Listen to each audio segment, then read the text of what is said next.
paz do Senhor Jesus, muito bom dia, caro telespectador do programa Mensagem de Esperança, que tudo esteja bem com toda a sua família.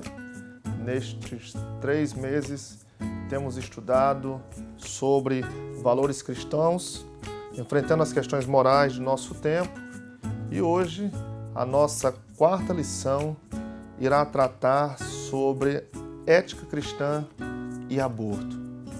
Um tema que, quando nós olhamos com afinco, vemos a dramaticidade desse assunto tão peculiar.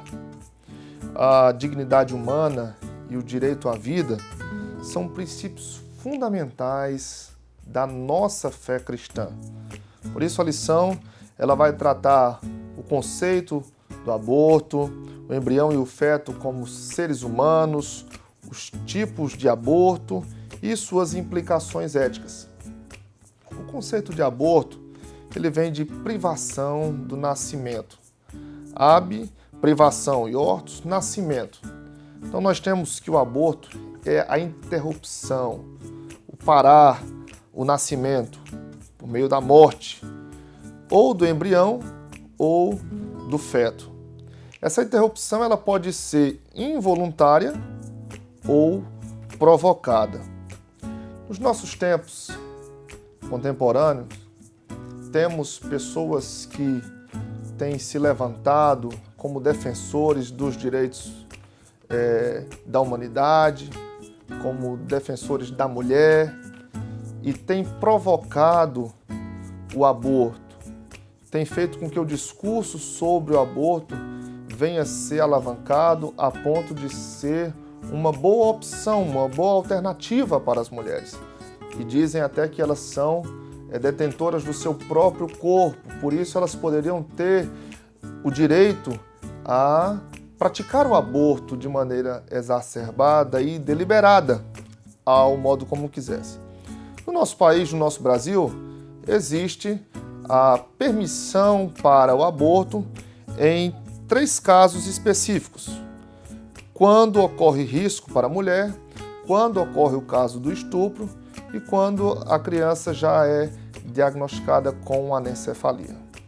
Nesses 3 casos, o Código Penal ele já tem a sua deliberação. Porém, tramitam muitas outras proposituras com a intenção de tornar uma prática recorrente e comum isso no nosso país. É verdade que países ditos desenvolvidos já têm uma agenda de normatização do aborto, infelizmente, porque conforme o conceito bíblico que nós preservamos e temos, a Bíblia vai em todo tempo defender a vida e nós defendemos a vida. Existem aqueles que são pró o aborto e existem aqueles que são pró a vida. Esses que são pró o aborto estão sempre defendendo a permissão do aborto. E nós que somos defensores da vida estaremos sempre, em todo tempo e momento, defendendo a vida.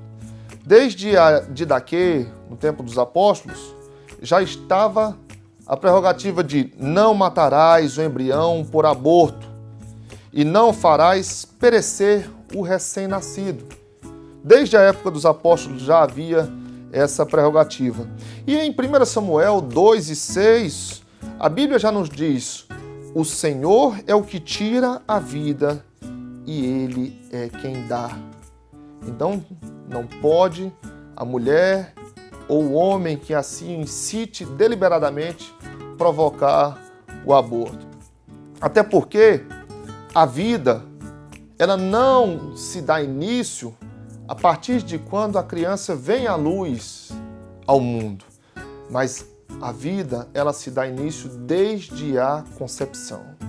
Quando o espermatozoide fecunda um óvulo propício, a partir de então já se tem o desenvolvimento de toda uma vida.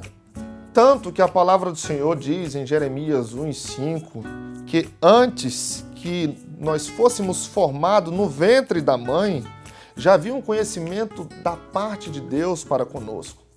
Então isso prova que a desenvoltura do ser, do indivíduo, ela tem em toda a sua história desde a sua concepção, e não apenas quando ele vem para a luz. A palavra do Senhor sempre vai nos ensinar a isso. E a leitura bíblica, ela já nos diz o seguinte, que o Senhor, no Salmos de número 139, versículo 13, pois tu formaste o meu interior, teceste-me quando eu estava ainda no ventre da minha mãe. Então, quem forma o indivíduo desde o ventre da sua mãe, como que se fosse um tecelão que estivesse fazendo fio a fio para que fosse tomando forma, foi o próprio Senhor.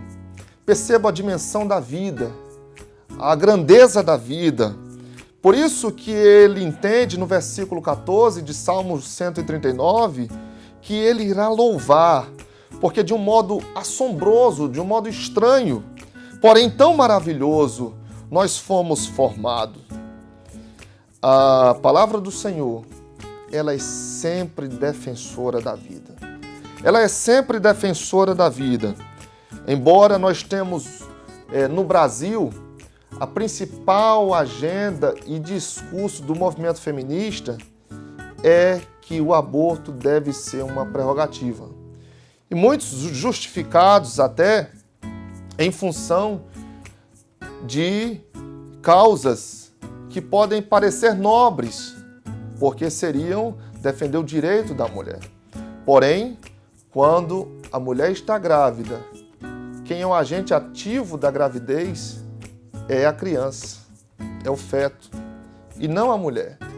Então será sempre a criança que vai determinar as suas necessidades e carências lá no estágio onde ela está, dentro do útero da mulher.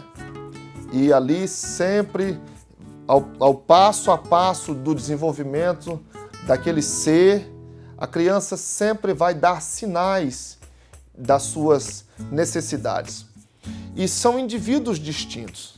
A mulher carrega em seu ser um outro ser, e não um prolongamento do seu próprio ser, mas os movimentos que tentam fazer com que o aborto seja deliberadamente legalizado, tentam justificar que aquela criança é um prolongamento do corpo da mulher e por isso ela poderia por si só decidir o que fazer daquela situação. Mas a Igreja do Senhor Jesus, ela, apoiada pelas Escrituras, ela defende a dignidade humana desde a sua concepção e nós não voltaremos atrás disso. Ensinamos que a vida humana é sagrada e não pode ser violada pelo homem. Embora as implicações éticas e os tipos de abortos tratados no Brasil seja aborto com anencéfalo, quando a criança não desenvolveu a parte cerebral, há aí uma sugestão para que se possa abortar, mas o Senhor sempre está querendo preservar a vida, até mesmo nesses casos, porque para Deus não existe acepção de pessoas. Para os homens, há escolhas. Nós podemos escolher um ser humano que nasceu num estágio de perfeição, ou nós podemos descartar um ser humano que previamente nascerá com estágio de deficiências físicas, mas certamente a vontade de Deus é que se preserve a vida em todo o tempo. Há abortos em casos de estupro também. Porém, a Bíblia diz, não te deixes vencer o mal, mas vence o mal com o bem. E há outros casos também em que quando a mulher ou a criança está no estágio de risco. Aí tentam justificar de que pode-se tirar o bebê precipitadamente para que não incorra risco para as mães. Mas nós temos sempre o dever de preservar a vida e nunca defender o aborto. Porque os olhos do Senhor contemplam o feto, o embrião, ainda informe, ainda antes dele vir ao mundo, o Senhor tem contemplado. Um doutor chamado Bernard Netson, ele num documentário publicado, O Grito Silencioso. Ali ele tratou de que antes ele foi um grande abortista nos Estados Unidos. Porém, depois que apareceu o processo de ultrassom, ele conseguiu ver o sofrimento de um feto que era tão real quanto um ser vivo que tenta e luta pela sua sobrevivência. Há um outro caso também da Diana Jessen, em que ela sobreviveu a um processo abortivo. A sua mãe, quando tinha 17 anos de idade, passou por um processo abortivo, porque simplesmente não queria ter aquela criança. Porém, ela sobreviveu. Sobreviveu com sequelas, sobreviveu com dificuldades. Então, assim como Diana Jessen sobreviveu a esse processo de aborto, muitas crianças tentam sobreviver a processos abortivos enquanto eles estão sendo realizados. Que Deus tenha misericórdia de mães que estão tomando decisões desse tipo, mas que Deus nos dê prevenção para que isso não ocorra de modo algum. Participe no próximo domingo da Escola Bíblica Dominical e aprenda mais sobre ética cristã e aborto. Deus abençoe.